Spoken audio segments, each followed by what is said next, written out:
This is KUGAN CASSIUS for iFILM London. We're at Gold's Gym here in Dagenham, Essex. With me I've got professional boxer Kevin Mitchell. How are you, Kevin? I'm very well, thank you. Yeah, good, thanks. Good, yeah. Now, last time I interviewed you was actually directly after the fight, you and Ricky Burns. It's been a long time since then. It's been 6-7 months. What have you been doing in the meantime, Kev?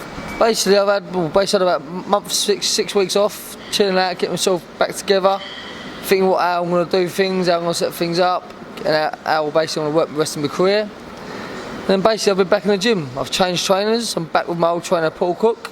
Just thought I needed a change to Jimmy and Mark. They're brilliant together, but I just needed a change for myself. There was a time in my career I needed to change from Paul at one point. I've done that. I'm back with Paul again now, and it's been really well. I've been training hard, working hard, and just knuckling down and getting on with it. There was a lot of rumours flying about regarding you and your trainer. You know, after you'd parted ways with the Tibbses, there were talks of Gary Logan, Adam Booth. Can you clear all that up for once and for all? Yeah, I was actually going to go with Adam Booth. I didn't want to ring Paul because I knew he was busy with his fighters and that.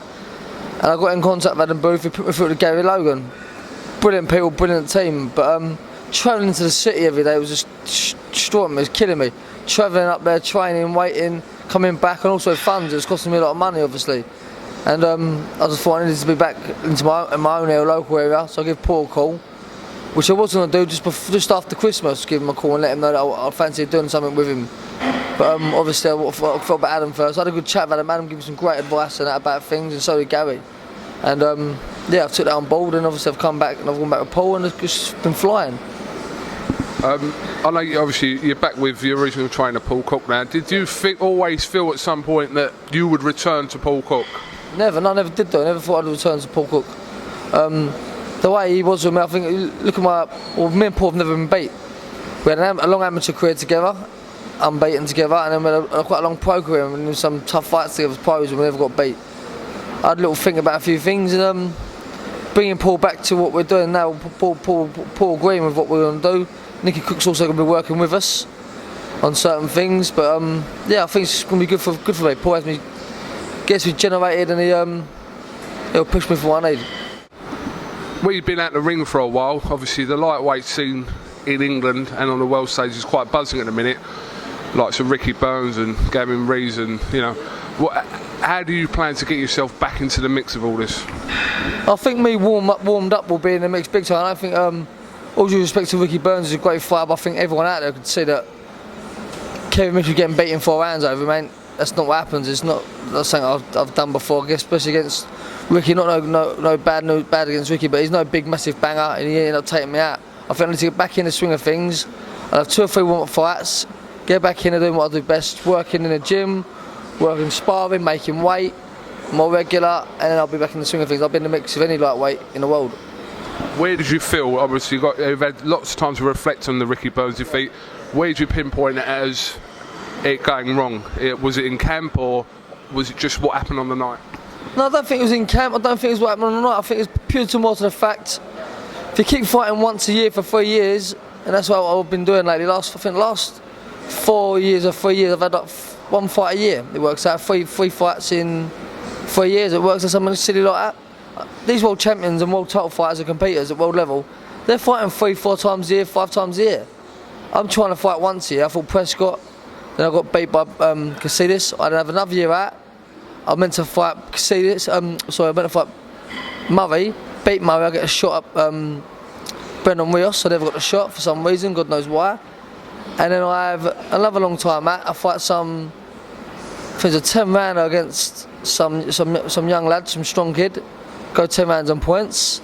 And I have another about 10-11 months out again. I get a world title shot. But I think the time out at the gym, you're out at the ring. So don't get me wrong, if you're out at the ring for a year, you ain't going to stand in the gym for 12 months of the year. It's not what happens. It's not. She's like saying to a brickie, go on son, go and work for 10 months, but you're not going to get paid. It's not what you do. If you're not going to get paid for a year, you're going to have to go find other ways and means to get money. Go work random still, as I have done. Go work on the underground, which I've done in the past. And you have to find other means to get money. But as I say, once I fight back regularly this year, which is the plan, which I've got set up now, I should be back on the scene very soon. Is a potential fight with GAVIN REES something that interests you? Yeah, that interests me. I want the rematch with Burns. That interests me. I want them sort of fights. They all interest me. Perhaps Derry Matthews, Crowler, they interest me. With Derry Matthews and Crowler, obviously, you're saying that fight this week in their rematch. Derry Matthews winning the first fight. What do you think is going to happen this week? Derry's a good fighter. Crowler's a good fighter. Fight's always a 50-50. Depending on what the mental side of things is done to Crowler will be a big thing in the fight, I think. But I'll be interested to see that. I'm going to be interested to watch and see what happens in the fight. Obviously, going back to Gavin Rees, he went out to Atlantic City only last month, and put up a brave performance against what everyone's calling a special talent in Adrian Broner. How do you think he done, and what do you think of Adrian Broner? I think he done very well, to be fair. I was rooting for him. Gavin's a lovely fella. I've had a few chats before, and he's like my type of guy. If he'd have won the world title, would have stayed humble and stayed down to earth and been around his pals still. As in Adrian Broner, he's a dimlo. He's a twat. This sort of person, you see him, you want to slap him. So I would slap him, but yeah, I don't know whether that's all front or whether that's an act. I don't know if that's actual. His real way of how he is, or whether he's putting it on for the TV to get more hype around. I'm not too sure. I can't sort of work him out. But I thought Gavin Rees gave a big display of himself. He done his thing, went out and done his thing.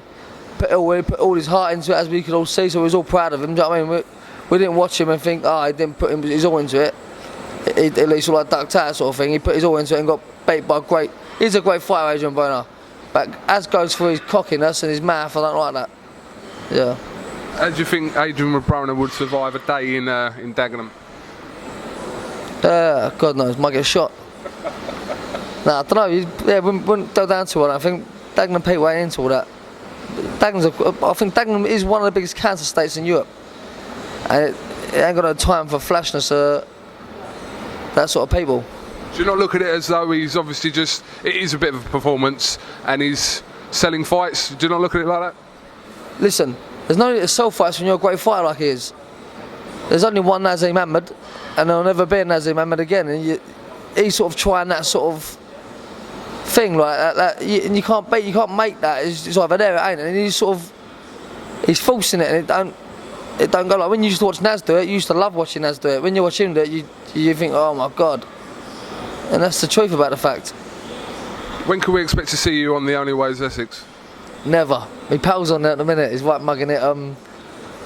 But he's going to do well out of it because he's openly spoken like we all are from around this way. And James Locke, yeah, is that right? Yeah, James Locke, the frock. Yeah, he's good in there. He's going to be good in there. Keep your eye on him for him because he's excellent. Would you not be interested in that just to boost your profile, just to get on it? No, do you know what? I'd go on there basically to mess about with him on there. So just basically for banter, just to rip shit out of him and say what I want to him because that's what we all like. And at the minute on there, he hasn't quite got no one on there to have it with him. But me and my pals, when we all go out, because we're all good close friends, when we'll go out, we'll stand at a bar or whatnot and we'll just rip each other to bits verbally. And I think they need a little bit of that on there, but I don't need to do that for that. But I think my boxing fans, I think they'd agree with me to go on there. Yeah, I mean the boxing UK public don't seem to book the Towie thing, so I don't think that'll maybe work in your favour. No, put them work in my favour. That's what I mean. It's like you public arsehole people. They love watching it, and do you know what? I've only ever watched it since I've watched it a couple of times. I've only been watching it now since Lockie's in it, just for the laugh, to watch him laugh and how he takes a mick out of people.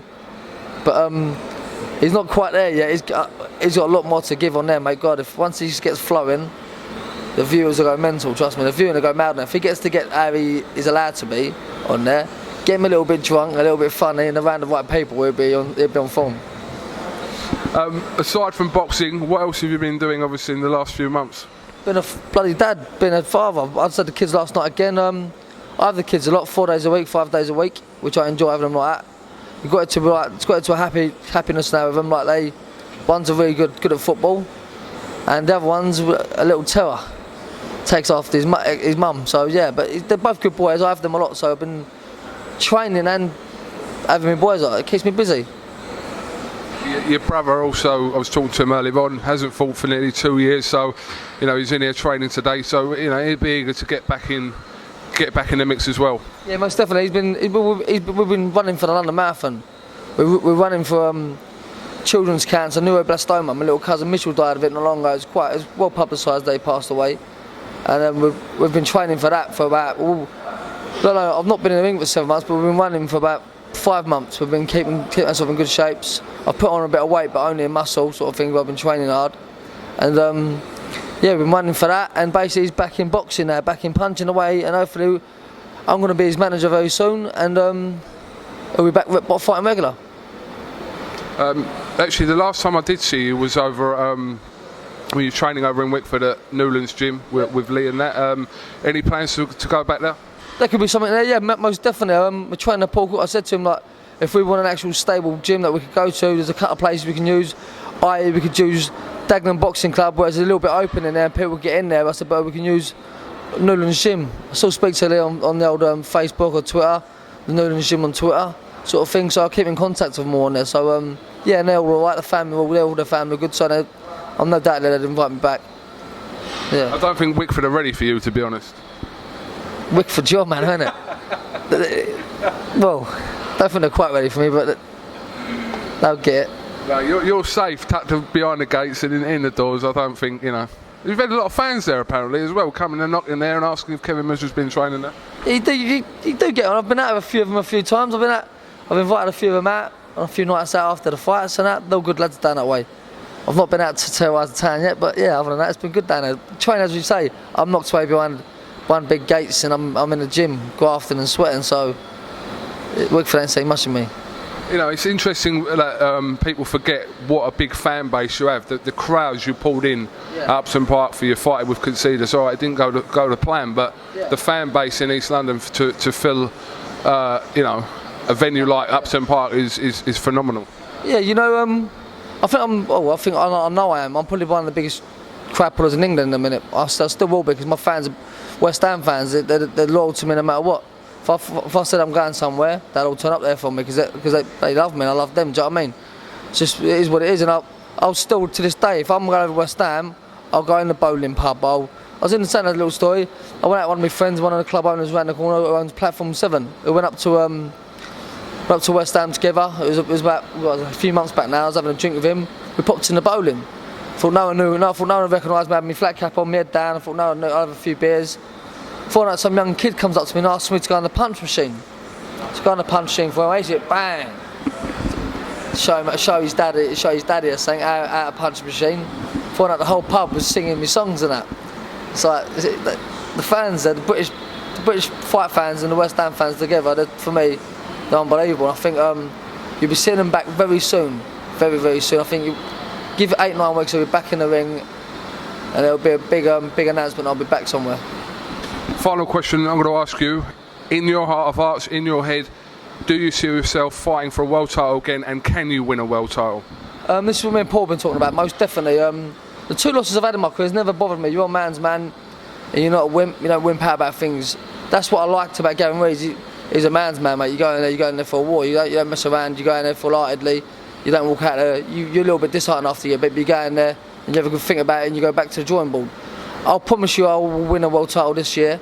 I'll get myself back warm. I'll get 2 more fights in. I'll then have a fight with a domestic name, either Gavin Rees, Anthony Crowder or Dave Matthews.